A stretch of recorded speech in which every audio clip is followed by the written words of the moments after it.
On October the 13th, my husband and 2 children were involved in a head-on collision. All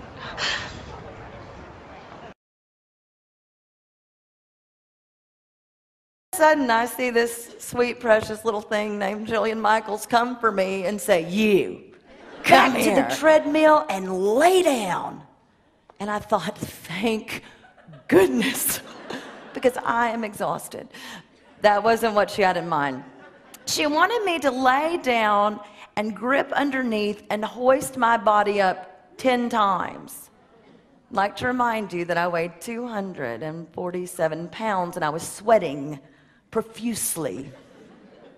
Somehow I managed to do it. She decided she was going to see what I was really made of, and she was going to stand on me. And regardless of how hard I tried to hold on, my hands would slip and I would fall.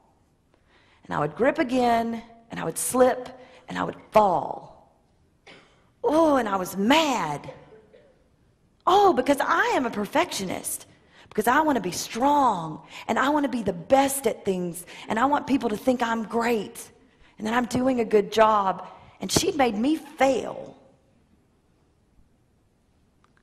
But then, in hindsight, I look back at it and I think, you know, for the first time since the wreck, I was giving my all to something.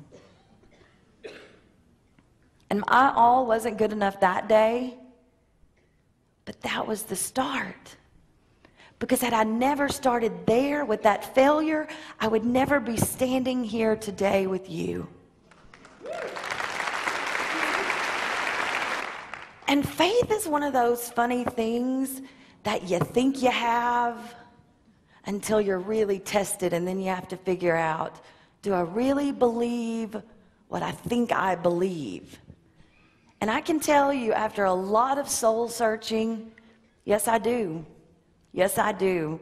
And I don't say that in the Pollyanna. Oh, let's pretend and put on a happy face when times are tough. In the nitty-gritty, in the midst of it, that is when you know your faith is real. Because it's really easy to have faith when your life is perfect.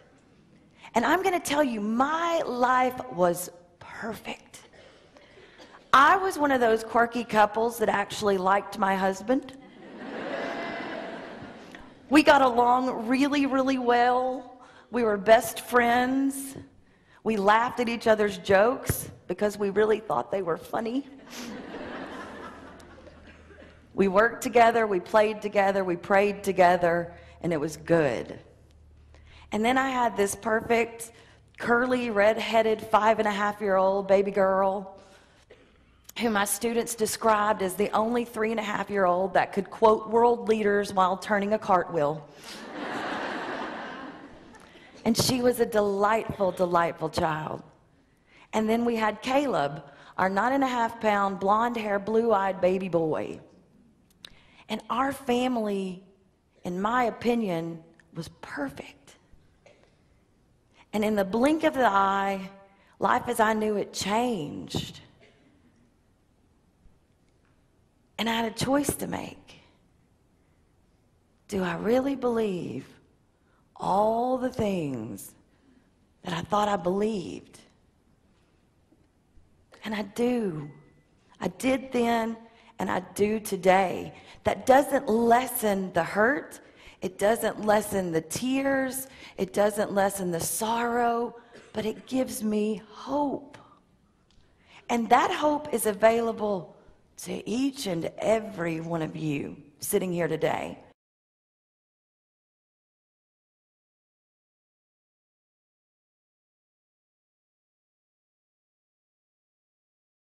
But man, our God says the opposite. He says, no, in all these things we are more than conquerors through him who loved us. The battle has been won. How empowering is that? That you can rest and know that the battle has already been won. Because whenever we rest in the arms of the one that won the battle, That is where we gain our strength. We're not victims. We're victorious. Victors in this world. And know without a shadow of a doubt that even in your darkest hour, He is our ultimate hope.